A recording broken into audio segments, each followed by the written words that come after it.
All right.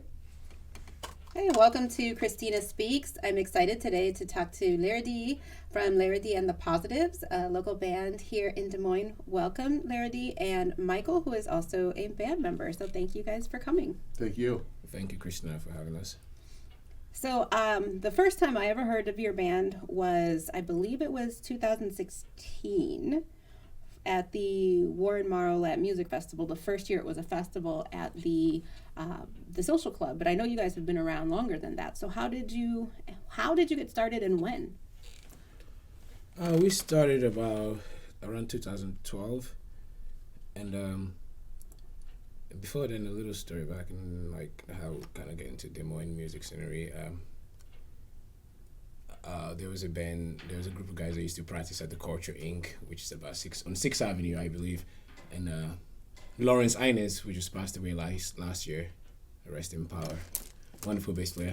Anyway, he and a couple other people, they had some reggae stuff going on, and they were just called the Wild Bards of Iowa, and I was dating Jill Wells, an artist. She does painting and all that other stuff, and that point, and she does some like art show and at that venue, and we went out there, and I heard some guys playing some music, and I was like, oh wow, cool stuff, and they're like, and I'm like, this is some reggae stuff, what's going on here, it's a couple white boys, it's fun, and they're like, but we don't have no vocalist and whatnot, and at that point, my brother worked at car school, and a friend of mine named Kojo from Togo, he was into reggae music, still is, but of course, life's adventure takes people into different avenues and different ways and whatnot. Those guys invited us in, and we just like started kind of doing some improv to what they have for their own, just rehearsing instrumental. There are no vocals, nothing at all. So that was kind of like a bright fun light for them. But anyway, we started a few years back, and I'd taken some classes at DMAC, and at some point decided to like take up soccer, and not because I'm taking up soccer, it's always been a part of my life, but use it in a way to support other things I want to do in my life, which is like not just taking class at DMAC, because taking class at DMAC was I wouldn't use comfortable. It was a big complacence for me. I was close to home and kind of like whatnot, and needed to kind of get out for a bit. So I took up a challenge to go study a year like Iowa Lakes in Spencer area. Oh, and then stayed out there, finished up a year that I got to like get a lot of credits, college credit, transferred to Grandview. So why I transferred to Grandview was I've done like some MRI stuff for my knee problems that just kind of kick-started. It's like you're doing one thing and then something kind of gets you directed into another thing. All of a sudden, my brother gets a call from Fernando, because Fernando played soccer with us at some point and whatnot. Of course. And Fernando is like, yeah, I talked with the Asian girl.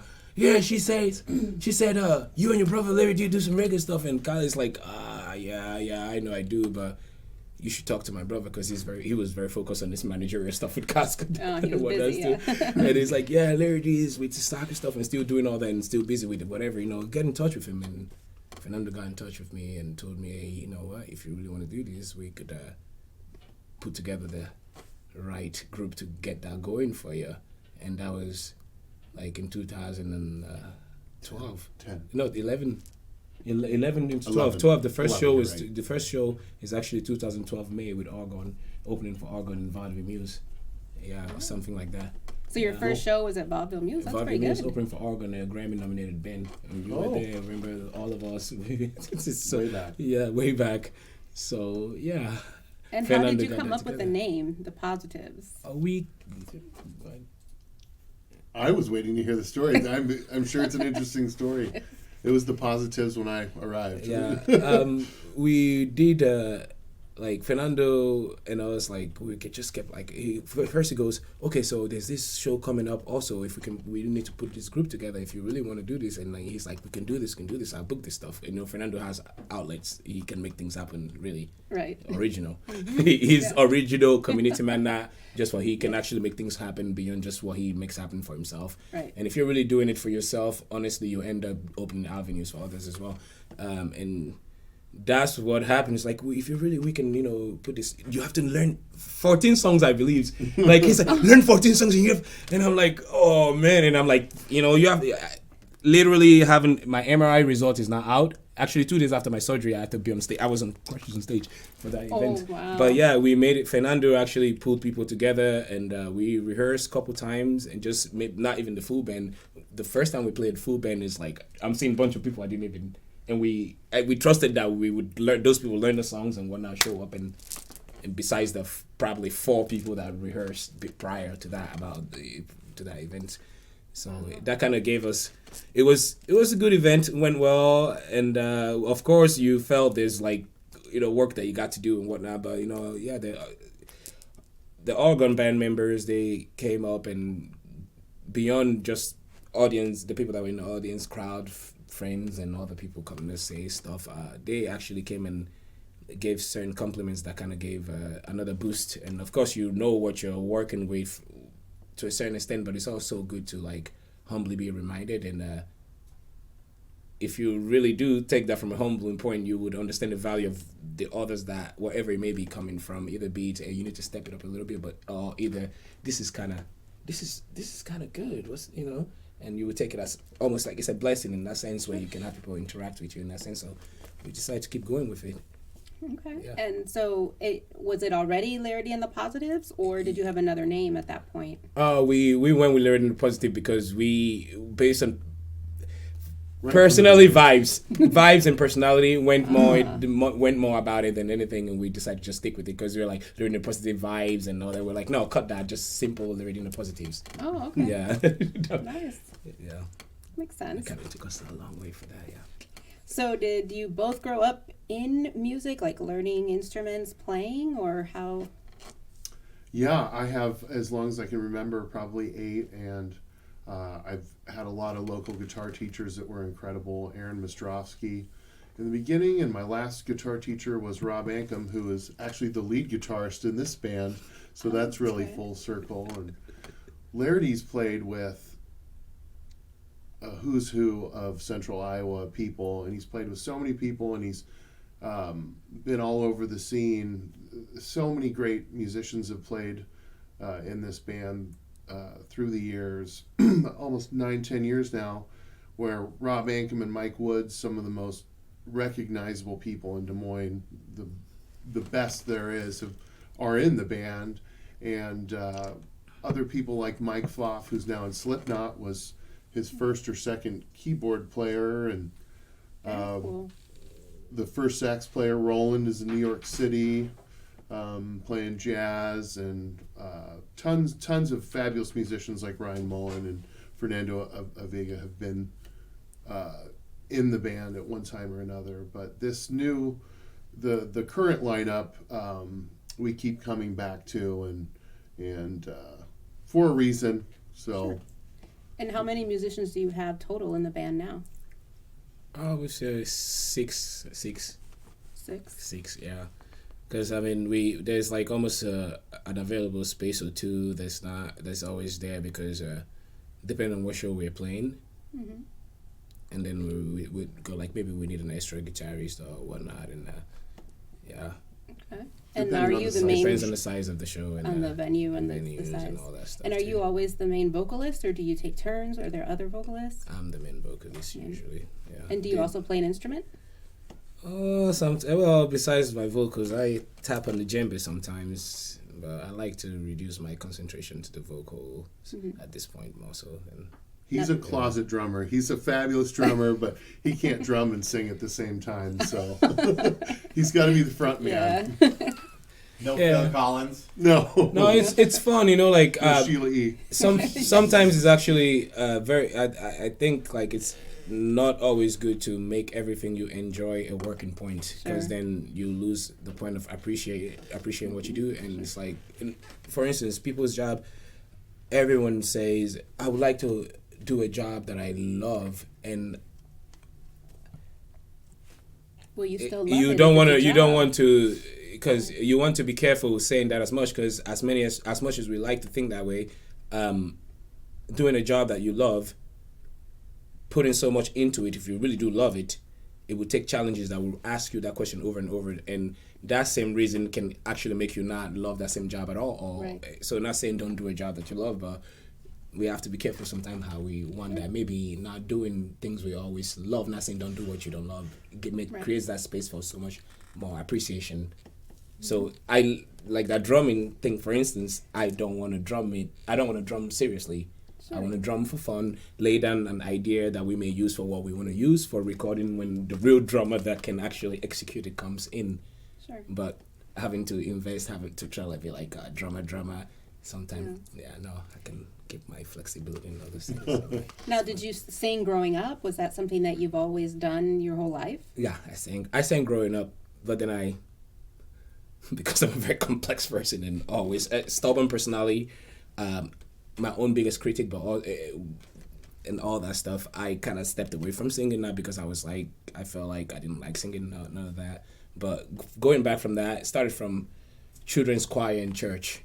Okay. Yeah, and I remember doing what was the song, like the 7 Joys of Mary's or something. And I did the 5th one because each kid would step out and do like their verses and whatnot, and even their solos and whatnot. And that is like, and there are actually, and in the children's choir, I happen to be one of the people that are younger being there because my brother is older than me, my sister older than me, and a lot of people within that, even that children's choir, are older than me. And it kind of felt good when one lady at the end of the thing, I did the 5th Joy of Mary. That was my solo verse was the 5th Joy of Mary, and at the end of the church, she came up to me crying and saying, all those other kids have wonderful voice, but there's something about you. You connect with everything you did. And she cried, and I was like, wow. Yeah, like it weirded me out because I'm like, these are like the group of like, just weird. It's whatever. I never took it seriously. But then when we left Nigeria due to political reason, lived in Togo, and while we were in Togo, the French tutor who came at home to teach us French, because as time passed, we just didn't want to see ourselves as, because we're in refugee in a French-speaking country, now to do the best we can to keep ourselves educated because the refugee programs and everything involved. So dad and mom, they kind of like, no, screw around people and that kind of stuff, and we kind of like to keep ourselves busy on that. And the French tutor, some of the basic things they taught you into learning the language was teaching you songs in French, stuff like that, like singing stuff like maladie, tu es mon ennemi, comme un voleur à un homme riche. Like sickness, you're my enemy, as a thief is to a wealthy man. Oh. Yeah. So he taught us all this, and then including the older sister, and then because when dad signed us up with that, it's like, oh, we're all refugees no matter the oldest ones that are already in university. We have to learn. Huh? Yeah, anybody that was under the household, make use of your time being here while we are on this whatever. We learn. The instructor goes, have you ever considered singing? And it's like, because you sing with so much passion and you care about it, and I'm feeling what you're singing, and you barely know the song completely yet, and it's just like, okay, and all those things just keep triggering stuff in your mind, and eventually, of course, as time passes, you realize what you think you should do, and you can't fight what the you universe can't fight wants it, for you. because even at home, time spent, it goes from singing, right, and it becomes so much on like rap music, but you can never detour from your main roots, like, and that's it. Rap and hip hop, all those along the way, they help cultivate the artist. And so how did you decide on your sound now? And what would you call your sound of Leradee and the Positives? Is it a mix of all of the different like experiences and cultures that you all bring to the table? Do you have a set sound that you try and stick with? I would say what I'll call my sound is something that's trapped in rough, rugged, and very intense energy. Okay. Smooth, rugged, intense energy. Yeah, and they're also basically they're accumulative of my life experience more than just sound as well, like stories, things you see, and everything put together, everything. And do you have songs in different languages? Oh, maybe not yet, or do not you? yet. No. There are songs in languages like. Do you perform? I should have been specific. Do you perform any of your songs in other languages other than English? Well, broken English and other stuff, but no, not yet. But there'll be stuff in more than just English and some of the more than English, more than French, because we don't want to only convey our music as to, oh yeah, we're playing good sounding music, needs to be on to like be focused on the European world, American world, and the African world, but in the sense of demanding the African or like someone in South America to, or somewhere else to have to always be part of our music and in whatever the music represent through the view of the sound of the language they hear and know. Sure. If we are capable of giving them something that goes into their language, delivered firsthand in the cultural aspect that they understand, because it goes a long way than just like writing a song that you translate into. Mm-hmm. Well, I mean, now you hear a lot of like little bits and pieces of different languages. Everything. I mean, yes. Spanish is a good example where mainstream song, I mean, what was it? Despacito was like the biggest thing last summer, and it was global. People who didn't know English or Spanish were singing along to that song. And I think people are more open to that, especially with music. Like you were saying with your learning French through song, people feel more confident when they're phonetically learning something in a song as opposed to saying, ordering in a different language or actually interacting in a different language. Yeah. So that would be and it's pretty true. cool. And for instance, you can think of Angelique Kidjo from Benin Republic. She's actually one of the biggest activists, not just vocally for African musician as a woman. No, like I mean, even Universe has to use her for representation. We know why, of course. Big up to Universe, but UNICEF, but big up to Angeline for being the woman that she is, and actually that demands for UNICEF to use what she represents. She does stuff even in her language from Benin Republic. She does directly, and she'll do stuff from French, do stuff in English, and she will do stuff in her language directly. She's and that's exactly what part of, I mean, some of the most popular music known to American audience, even people, it's actually in her own language done from Benin Republic, but it keeps people engaged. At the same time, all of our own work in English and whatnot keeps the flow of things going in the balance of, this is what this band represents. It represents more than just trying to cater to one audience. We are globally involved and we care to bring it to as many people that are concerned or fit into what we're trying to. It's not a matter of fitting because we don't want to fit. We want to play music and let music remold us if it has to remold us each time according to the growth that we need to. Now, what else do you do? Do you do like music lessons? Like some musicians will give music lessons on the side, or they have day jobs, or do you just book shows and perform? Full-time. No, full-time music. I may do some things like some fitness training with certain people that may need certain strength and certain conditioning in certain areas and whatnot. So some side gigs and stuff like that. But yeah, music is the full thing. After I graduated from Grandview, because I went to Grandview, played soccer there as well, I worked with Fatino marketing for a while, and after that I worked with Samsung as well. It was going well, but the focus, working there actually make you realize how much what you need to keep your focus about. It's not that those experiences are not counted for something that could serve you, but it's an experience that serves you in the point of redirecting you. So you focus full time. Does the rest of the band also just do this? Teachers, just music? They teach music and do a bunch of so stuff cool. on the side. Yeah. Very neat. Yeah, but music is the main thing. They're full-time musicians and teachers. Yeah. Very cool. And now, where outside of Iowa, where have you guys performed? Well, just in Iowa at this point, and I think with the new record, we're all looking to expand and go regional and eventually national. It's been a long winter of writing and recording, and we haven't had a bad song yet, so it's going well. Good. It's been fantastic.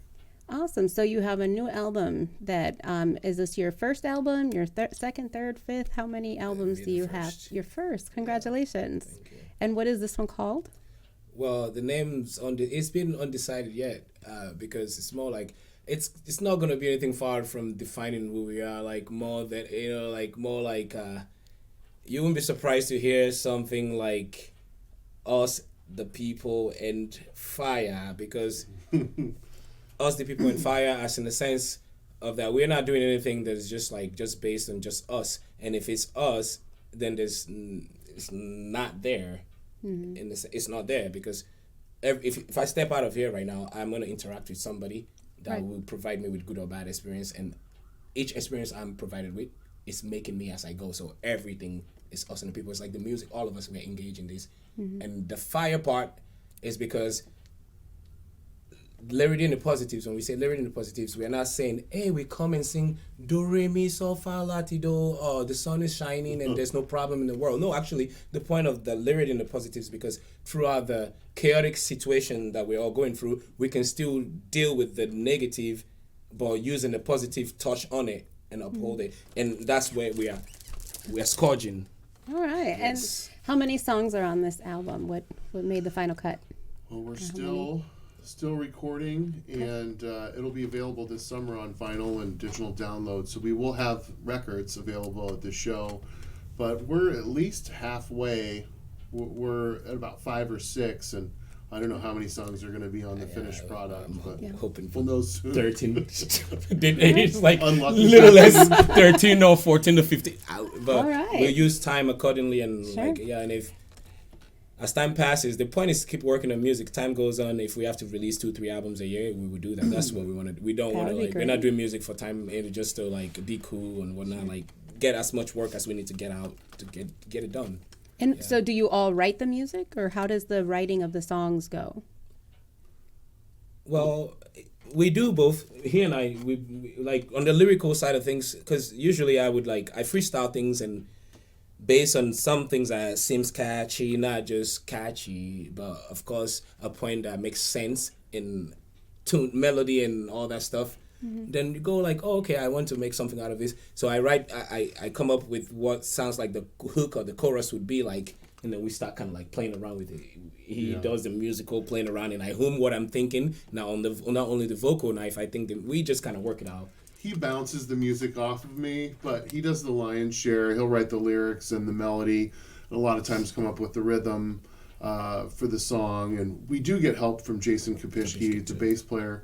But it's been a long process and a lot of growth. I know I'm a lot better than I was 9 or 10 years ago. And it's just a great time, and we've worked with so many great people. I left out really quickly to put a bow on that. Jorgen Jorgensen from Ezra Furman, that's a national band from Chicago, and Charles Bajal played for years with Leradee, that Leradee mentored him, and Jeff Karnowski from the Snacks was his drummer, and everybody in Des Moines loves the Snacks, and he was in Dirty Little Rabbits. But so after all these years of him cutting his teeth and putting on these shows, we played at the World Food Festival in 2011 or 2012.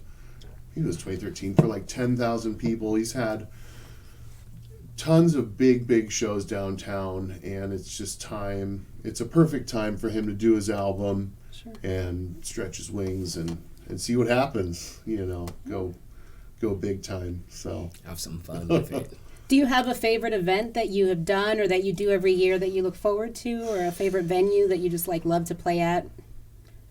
do you have a favorite? We love them all. But we do always.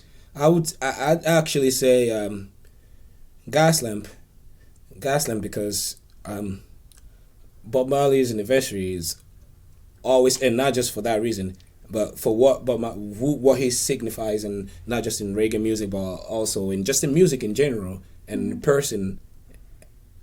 That's massive, and Gaslamp always provides the space for that. We can almost, if we reach out to each other, between either they do or we are either gonna work something out for 1 year or the other and whatnot. And probably for like maybe 7 years in a row or not. We've probably missed maybe 2 occasions or something that we've not done Bob Marley's anniversary there. And now, is it the anniversary of his passing, or is it his birthday? Birth anniversary. His birth. Okay. Yeah, we just had the 75th anniversary past February 15th. Sell out at Gaslamp Yeah, it was a good because time Des again. Moines is so great. Yeah. Good. That is a really cool venue. I remember when it was it like it was a jazz club or a blues club? I Blues remember on that. Grand. Blues on Grand. With the low ceiling. Yeah.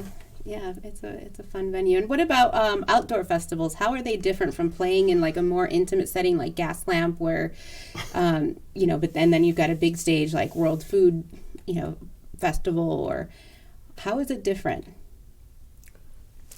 Well, I didn't mean to laugh, but it's always so unpredictable with the weather. We played a wingding outside in the East Village, and it was like 50 degrees. We played a 40-degree show at the Des Moines Social Club. Warm stuff to keep you going, especially if you're the singer. Yes, I think I was all scarfed up, wrapped up like one of those. Word. Yeah, like real. But yes. those are good too. They're good Do your experiences. fingers freeze when you're like playing the guitar in that A kind of little weather? bit. I've seen our drummer and our bass player wince when it's below 50 degrees, but that's part of the fun of it, the rain, snow, and shine. And summer downtown's been very good to us, though. Yeah. So. Well, that's exciting. That's fun. And do you collaborate with other local bands? You mentioned a bunch of bands where different members were. Like, do you get on stage with like baranderos or other groups and just try to start jamming? Yeah, I get on stage with them sometimes. I think I've seen you actually. I think I've seen you on stage. We have some songs that we like to play around with it. Yeah, I do, and as part of some side stuff coming up, I have just finished doing some recording and a video shoot on parts of the video shoot on Sunday with a local rapper, Papers. A little different, something different, and I came through doing some R&B thing with them. It's nice, I think. Yeah, that's cool. That's something that I have. I never really thought about before putting on a music festival. How much the bands in Des Moines support each other and work together, and it's been such a really cool thing to see. Different bands that recommend each other, and just that support. If you go to one band's event, you see another one there. It's really been nice. Do you feel the same? Have you been feeling the love from other musicians and bands as well? Oh yeah. We get a lot of support from musicians. Absolutely. A lot. There's actually more than, which further even, when it's nice you see when you have audiences of people just come out and support you that they're not in part of that musical world. Well, of course they're all part of the music world because they're out there, right? Yeah, they're out there. Supporting the live music. But then people are doing that kind of profession directly, and also local members that are like, they get gigs where you get gigs at and other things and whatnot. They still come out and vibe with and want to encourage each other's work. Right. Yeah, and which is actually the point of why I even cited working with the rappers Papers and a couple other people that we will be working with, because the point is actually get more inclusive, because we've got more talent than we may realize. We just have to dig a little deeper and kind of have a sense of direction with it than anything. Yeah. Instead of just like we've got bands and stuff like that. Yeah, there are a lot more people that are in the music industry willing to support each other and stuff, and we do. And you mentioned the Bob Marley anniversary. Were there any other musicians that inspired you growing up, or when you were thinking about getting into music, that really kind of motivated you? Yeah. Joseph Hill, lead singer from the band Culture, and Vance Benjamin just passed away on October 11th or 7th. He's from the U.S. Virgin Island. Okay. Yeah, he's like an elder and a mentor, because spiritually he's intact and scientifically understand what's going on, politically understand what's going on. He could talk about not just talk about it, he actually challenged anyone who actually listened to him to like try to live it. It's saying you're Rasta, like more than saying you're a Rasta, and understands the burden of saying I am such a person that demands of you to even step on another level as a person, no matter what is thrown against you, which is very challenging and hard because life isn't easy. And Vance Benjamin, definitely top. And I can say Peter Tosh definitely also, because in the sense of a person that tells if he's speaking of something, he's speaking of it, not having to try to like have audience's influence decide how he delivers the message. Of course, it's not just delivering it insensitively, You know what I mean? He's sensitive about what he's delivering, but the truth should not be compromised by how we care about what audience want to respond to. But there's a way to deliver. Of course, Peter Touch, and musically, he was right there as well. And then, of course, you got Stevie Wonder, beautiful lyrics, vocal that's just out of the world, and you can go into a lot of soul music stuff. And Howlin' Wolf, crazy, a little bit crazy, and going at it. Howlin' Wolf is a blues man. Okay. Yeah, that's one of my personal as well too. So yeah, it's I get my influences from a wide range. Stephen Marley. Yeah, lots There of we variety. go. It's a wide range of influences. Music. Good. What about you, Michael? He's a man of the world. He likes everything old and new, and he's current. And I'm kind of stuck in the past. I still Actually. like Jackson 5 and the Beatles and Hendrix. And I mean, I was just listening to something that Jermaine and Tito Jackson were doing, and I've just been listening to them forever. And yeah, I'm not up to speed. I'm not too current with Dustin Bieber and I think I'm far Taylor from Swift there, and man. everybody. I'm not too current, but anything guitar, and I like it all. Yeah. Just stuck in the past. That's all.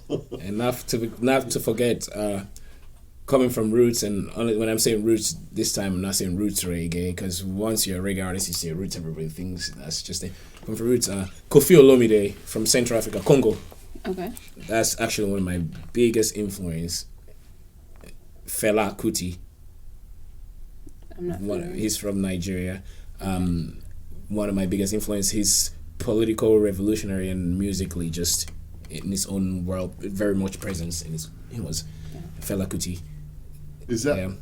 Well, I know Fela Kuti, Mhm. but is a lot of that like African pop or It's Afrobeat? Afro jazz. It's Afro jazz pop, but Okay. yeah. And when you go as a musician and you go to see another musician, does it turn into like research, or can you actually just enjoy other musicians? It depends. It can be both. You can enjoy at the same time, and it can be both. You can enjoy. I mean, you enjoy music.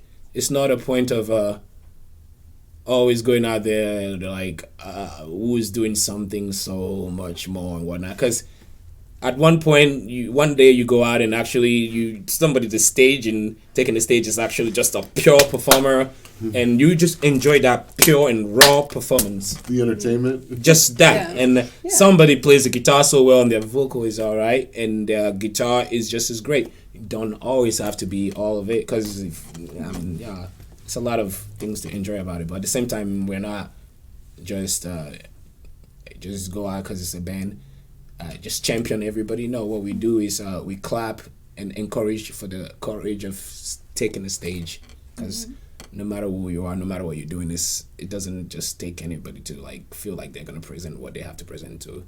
Do you still get nervous before performing? Only if I drink too much coffee. Otherwise, I'm okay.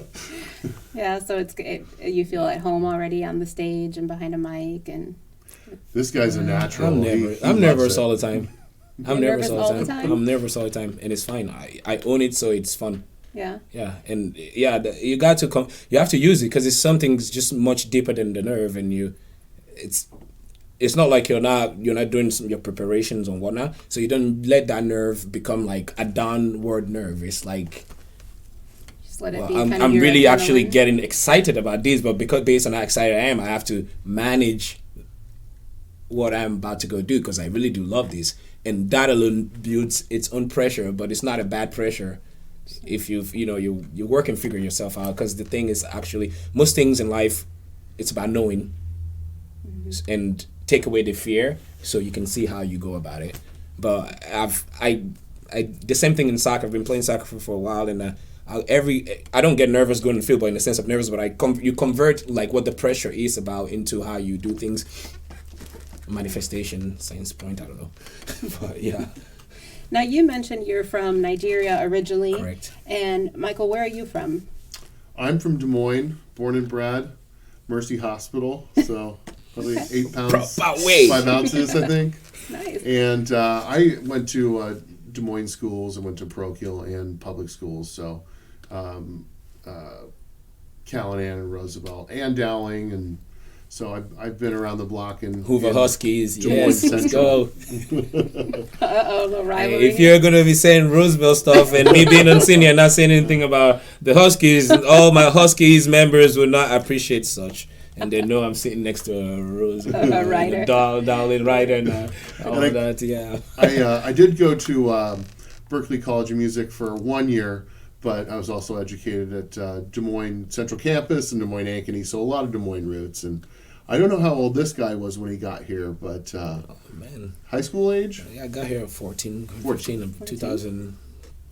2003 actually. Yeah. And what brought you to Des Moines? A political reason, but particularly Des Moines because we already had family members that were here, and two of my sisters were studying at Drake at that point, so it made sense to have to come somewhere in the States where, of course, our orientation wasn't always done by the social worker. Family members can take us to places.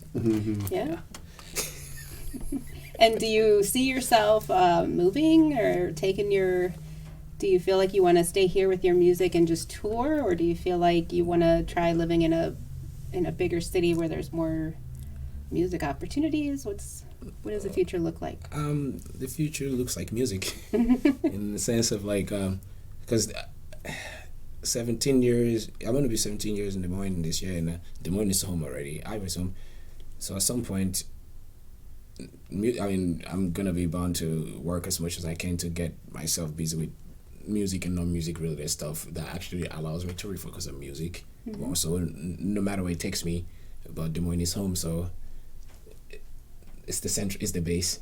Yeah. It's the base. Yeah, everything else is more like do things and maybe start a business somewhere, or maybe do something somewhere, you know what I mean? Live out there somewhere for some time. Even if you live out there, the base is Des Moines, so Des Moines is base. It will still be home. Yeah. The formula for professional national acts is, for the most part, is they record or rest in the winter and practice, and then go out in the spring and stay out as long as they can, spring, summer, and then fall and go home. So people do it from everywhere, whether it's Austin, Texas, or Colorado. I don't know that it matters so much where you're from. It's kind of how you plan it about and Sure. what you do, who you Well, are. I think there's some kind of novelty that you play kind of world music coming out of Des Moines, Iowa. It's something that is unexpected, so it kind of gives you that niche, that kind of special, and I would think that maybe Baranderos would get it too, where it's like you wouldn't think of a salsa band coming out of the middle of Iowa, but then the quality of music is so high with the True. music that comes out of here that it's like a gift that you're giving, and you're surprising people with it and saying, hey, yeah, this is coming out of Des Moines, Iowa. And part of that you just added to it is the whole reason why I venture out, start doing stuff with like people doing different genre of music, because like I said, Des Moines has got some stuff and people may not realize, but it also takes the people that are kind of already doing it, just doing it, but doing it in the name of this city, but not doing it in the name of the city as in only what the city can give to them. How well you're doing it, that when they associate yourself to the city, it reflects on the city in a way that other younger people coming up are like, you know what? No more excuses about Iowa. We could do this, man. Because these guys, they're not afraid of saying we Iowans doing this like this. Instead of like, oh, well, we're just going to do it's a hot song. No, it's not. It's a hot song, but it's also a song with content. And it's also personality backing up. And it's also people willing to grow through how many times they fall down. Because that's all part of how it really makes the structure of the artist that's the artist, not. Right, yeah. So Des Moines got it. It's just we got to like own it at ours and go at it. That's it. Yeah, and like you said, it's something that when you go out and you say, hey, this music is coming out of Des Moines, you're giving something back to those who want to come after and say, oh, well, if they can be successful with this type of music, I can be successful with my type of music, and kind of be a role model for those coming after you. It's a commitment that will only, like, when we commit right to those type of things, helps elevate and maybe even demand for a higher challenge for ourselves, which is only right. Yeah. Awesome. So on that subject, I don't think about it that much, but Des Moines, it's a reflection of how much it's grown and how much more international it is than it was years ago. I want to say Des Moines is about the 40th biggest market in America. So that's how we're getting better and better bands like Paranderos and Leradees band. It's just a much bigger place than we give it credit for. It's definitely grown and grown. So It has grown. I feel like this city has had like makeover after makeover with the growth. You know, there's neighborhoods. I moved here in 2001, and there are neighborhoods that didn't exist back then, you know, that now are thriving. And it's because, you know, local people invested in their community and they supported each other. And, you know, I think of like Ray Gun and their story, and he could have been anywhere, but he chose home, like you were saying, Des Moines being home, and what that has done for the city, and, you know, like just seeing the arena and how they have worked to beautify the city, flowers everywhere in the spring and summer. I mean, it's been like a very concentrated, concerted effort. Yeah. And I think that the community pays back with opportunities and, you know, festivals and musicians and thriving in the arts in ways that wouldn't if the city wasn't investing in itself. yeah, it feels like it's every weekend starting in the spring. It just, whether it's the farmer's market or this and that, Yeah, it's there's just gonna be one stuff thing going after on, another all definitely. summer downtown. Yes, That it is. will. So are you ready? Are you ready to have, you know, your every other day performing, or how's it going to be? Is it going to be like every other day? Is it definitely every weekend? What does the those spring type and of summer things look probably like? wouldn't happen until after the album is done. But like, of course, we've got numbers of dates that are coming up that wouldn't give us as much space. So even if we are working on getting getting music done, we're going to be playing once we have confirmation of those dates. But those are stuff that's like summer beyond, summer going, you know. So yeah, we're ready to play as much as possible. Go and bring on the gigs, and we'll discuss and see what days we can make things happen. But definitely wherever they decide to bring us, and we decide to go ahead and cooperate our business together with, and we'll come through and make it happen, make it a show thing. Sure. A show thing. Look for us everywhere in Central Iowa this summer. We had a long tour of downtown in Ingersoll from every place downtown. But Yeah. we'll look for us in Waukee and Ankeny and Altoona this All summer. over Iowa. Everywhere. Yeah, we may even go to Iowa City and pass through smaller town. Story, you know, what was that? Story County. We go Story We're County. going names. Yeah, go Coming- ahead. Yeah, that's exciting. I mean, to take your sound, you know, and expand carry it it, out. that's, you know, Yeah. that's very cool.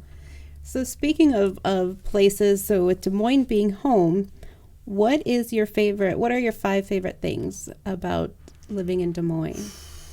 And you can say yourselves. I mean, you have an awesome band. You can Okay, say Leradee and the yes. Positives Nah, are one of my favorite things. Well, I'll say I do my okay. I'll save that for the list. I said not about me. As the band members, they're wonderful people I play music with. I would say the community I went to school in, people I grew up with, not necessarily just based on individuals, like all together, because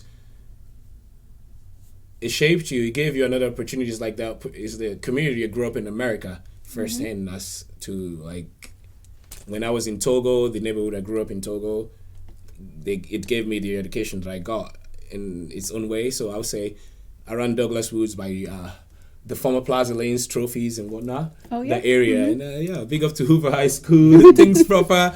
Yeah, those are some of the favorite things about Des Moines for me. And of course, I say the eating scenery, even if it's not as big comparing to other states, but in other cities and whatnot. But if you kind of take a good look at it, you realize you have options for various kind of little joints. You may kind of sneak your head in and enjoy some of the tastiest food. And Oh, I definitely. like the full joints. Yeah, I have Yeah. a few places I go to. I'm not going to mention too much on that. But you've got your favorite restaurants for sure. Yeah, and Of course Yeah. I do. And even within the Bosnian community, there are very cool places I go, and it's kind of like a quiet thing that I do. I kind of go there for some of the best coffee in town. Unique and coffee. Yeah, Strong and it's coffee. good breakfast, and have discussion with people from various age group, and it's kind of like it's old school in a sense. You walk in there, it could be 7 a.m. in the morning, and you'll be having a conversation with someone that's about 60 something, whatever, and they're actually just stopping in to talk a little bit before they go into their construction business that they run. And you talk from either soccer, politics, and whatnot, just different world, a bunch of stuff. So those are some of the things I enjoy about the city. And of course, it not being super big in the size, and I don't mean by population, because you can get to most places in not too long. So I like that. And then the quiet, the secret power we've got in Des Moines, wonderful musicians. Wonderful people will not think of it. We've got wonderful musicians.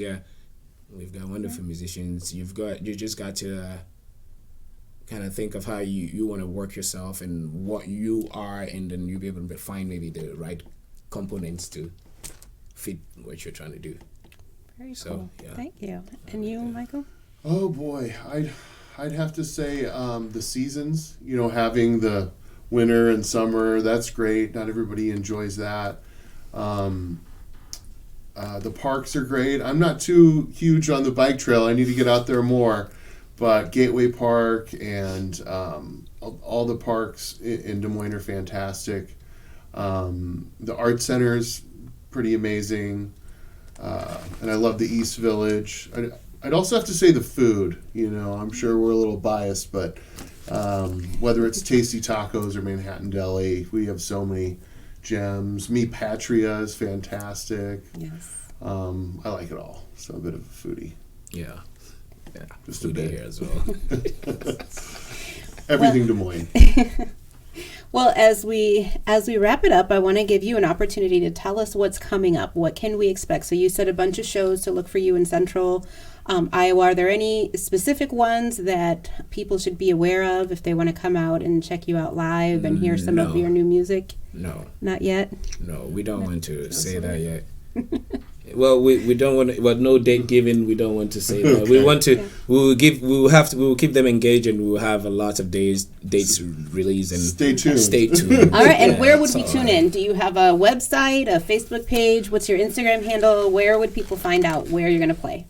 Well, you can always find us at Leradee and the Positives on Facebook, and which is spelled Leradee, Leradee, and the Positives at facebook.com. We're working actually on getting our own website established as well, so that way we would be able to have not just dates on those platforms and whatnot, but also like music and stuff like that, kind of just keep people busy, engaged, and knowing what's coming at them. So for now, we'll go ahead and keep using Leradee and the Positives at Facebook. And okay. Yeah. Awesome. Well, I invite people to check out Leradee and the Positives to see where they're going to be playing. They're getting into their busy season now. We've got the good weather coming in finally. We're happy about that. And then you've got a new album. And when do you expect the album to be ready for release? Summer. This summer. All right. So a lot of exciting things to find. So we will post the link to their Facebook page on our PT Media Group DSM page, so stay tuned. Thank you so much, Leradee and Michael, for coming out and telling us a little bit about. I learned a lot. I'd seen you perform and I'd heard of the band, but I didn't know the history. So thank you for coming and sharing how you got started and what influences you and how you just kind of make music your life. That's so that's really, really inspiring. Thank you. Thank you for having us. Thank you for having us. Yeah.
Should be perfect. Whenever you guys are ready, we're recording. We'll cut out whatever. Oh, good. It's not a live We're stream. just gonna. We're gonna Yeah, no, we don't do gonna live move at- you out. Like, Yeah, just move him. for the time being, we might not need his participation. Cover me with an ad or something. I could. You can move the logo over to, there you go. See, There we you go. just he covered you up right there. There you go. Is this what you Game want? face. Yeah. Is that what you want? A microphone. Just- Oh, there we go. Can't be serious enough, can I?